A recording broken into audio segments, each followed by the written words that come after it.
From The Selfish Path to Romance, download Chapter 1 for free at drkenner.com. Come on in and try not to ruin everything by being you. Maybe we could live without the wisecracks. And that's from As Good as It Gets. And do you live with someone? Maybe it's your kids who do it to you. Maybe it's your wife or a girlfriend or boyfriend that does it to you, or your parents, where everything they say to you is a wisecrack, is sarcasm. Oh, you think you're so great, don't you? And then they may attack the way you look. You know, look at you with your hair all poofed up like that. You look like you have a balloon on your head. And then you say, you know, why are you saying that? And they'll say, I'm only kidding. Can't you take a joke? And it makes you look like an idiot. But actually, they're the ones in the wrong. And you need to know how to stand up to sarcasm or to a person who's trying to intimidate you in a cowardly manner. They're trying to hide, give you, it's like a hit and run. They try to jab you and then run away and make you doubt your own mind that they really meant anything harmful and make it look like you don't have a sense of humor. Not fair at all. So if you're dealing with that, I am a clinical psychologist. You can pick up the phone and give me a call. My number is toll-free 1-877-Dr. That's toll-free 1-877-Dr. Kenner. And I want to welcome Dee to the show. Dee, you're dealing with your 10-year-old? Yes. Yeah, tell me what's going on. Well, he's basically just being defiant. I mean, he doesn't want to follow any rules. If there is punishment behind his behavior, then he gets this look in his eyes as if he's angry at the world and angry at me and his father, and it's getting to the point where it's making the whole family environment unbearable. Okay, you've got one 10-year-old. When you say the family environment, is it just the three of you, or you've got more? No, I have I have two other children. One is college and one is in high school, but it's just this child is out of the norm. Okay, so quite defiant. When did it begin? Do you remember back when was he always like this, or was there a certain point in time maybe he went off to? This has been going on for about a year now. Okay. And it's, you know, I mean, he's been punished as far as taking things away from him. He's actually had a physical punishment, but it's to the point where now he even balls up his fist as if he's going to do something to you if you say anything to him. And I don't want to, you know, I've actually taken him in for counseling before, and he puts on this whole different facade. And the counselor is like, I don't see what you see. And I'm like, well, maybe I should video this for you so you can see what I'm seeing and experiencing. I mean, he lashes out at kids at school, and it's to the point where he is verbal abuse to his classmates. Any question, any possibility of, you said there was some physical abuse at home. No, he's been spanked. There's no physical abuse. Okay, it's spanking? For him being disobedient and doing things out at school. You know, as far as when the punishment is taking things away from him has gotten to the point where it's redundant and it's like a joke to him, then yeah, he has to so it's more like, you can't hurt me, Mom. You can't hurt me. Take away what you want. And then you get that real, that tense anger where he balls up his fists at you. Your parenting style, how would you describe that? If I was your child and I misbehaved, if I didn't clean my room or I refused to help you with a chore around the house, what would you tell me? What would I hear? Okay, well, the consequences for that is, okay, well, you can't, you know, the games that you have or something that I know that you like, it's going to be taken away from you. And well, I don't care. The response is that, okay, well, if you don't care, then I don't care either. You know, I basically, you know, try to explain to him that everybody lives by rules. Even adults have to live by rules. Well, you can't make me. You can't make me. Yes, I can. No, you can't. Yeah. You can't hurt me. You know, I explained to him that, you know, if you don't want to live by rules, then you have two alternatives. You're either going to be ostracized by society because people that don't live by rules, they either end up dead or in jail. that's the consequences of not living by rules. Okay, and if that's it every day.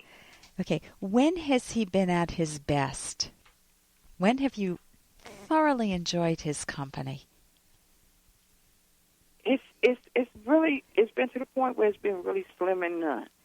Okay, but go back a year and ago. When he does something that is fantastic, he gets much praises. So it's not like he doesn't get love and attention. So it's like on an everyday basis, we spend time with him when he comes home. Because the first thing he's asked is, how was your day at school? Yeah. Do you have any homework? Mm-hmm. If and the point is that I want you to do your homework, but if there are questions that you don't understand, then we will sit side by side and go over those things with you. And the time that he gets more time than the other two children ever got.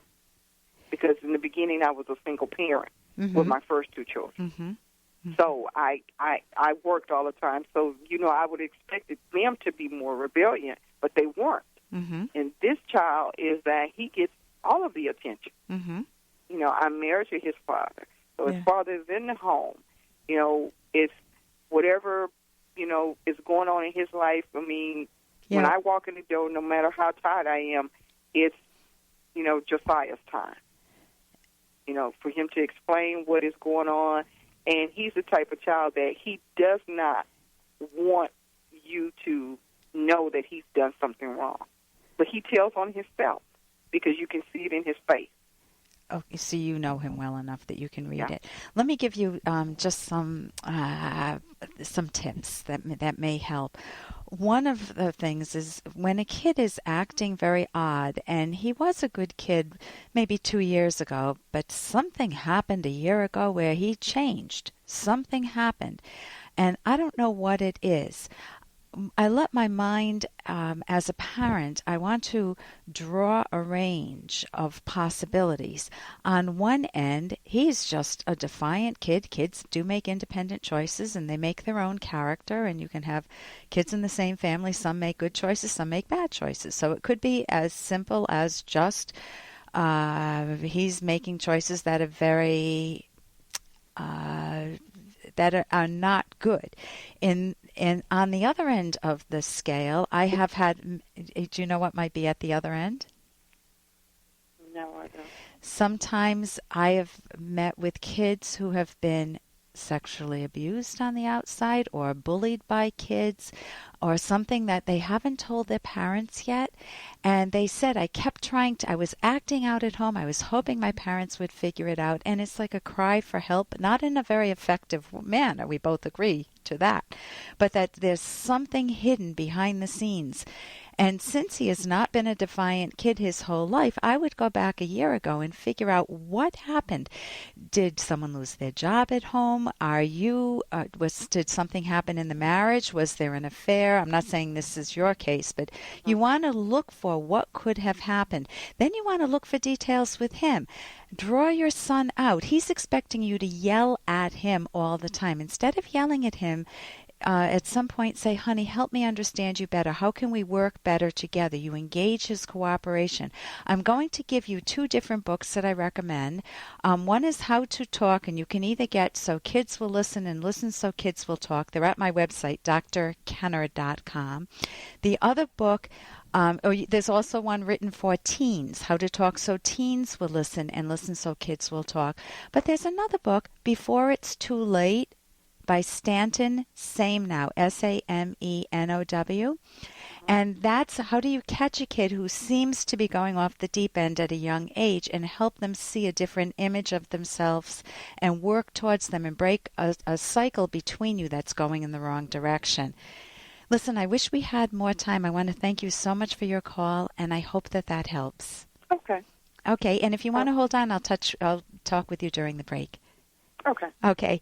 And when we return, if you have ever had a problem with thinking, who hasn't? But you just feel like you set goals and you can't reach them, whether it's a project that you may want to go back to school, or it's a project you want to get done, or it's even trying to figure out how to deal better with your kids, as we were just talking about, and you just feel like you're getting nowhere.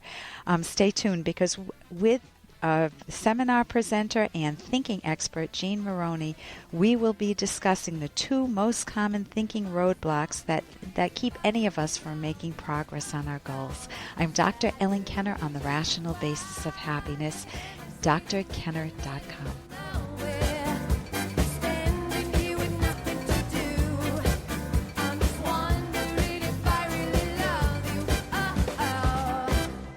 Here's an excerpt from The Selfish Path to Romance by Dr. Ellen Kenner. Here's another reason why the view that sexual pleasure is only physical, unrelated to your mind, your values, or your character, is very wrong. If sex were purely physical, it wouldn't matter how you viewed yourself as a person. But to fully enjoy sex, you must feel worthy of sexual pleasure.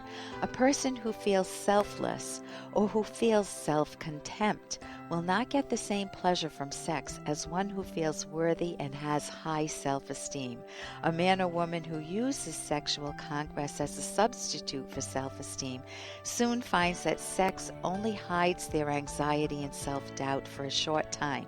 Sex cannot fill the void caused by a lack of self-value. It can only express the self-value that you already have. You can download Chapter 1 for free at drkenner.com, and you can buy the book at amazon.com.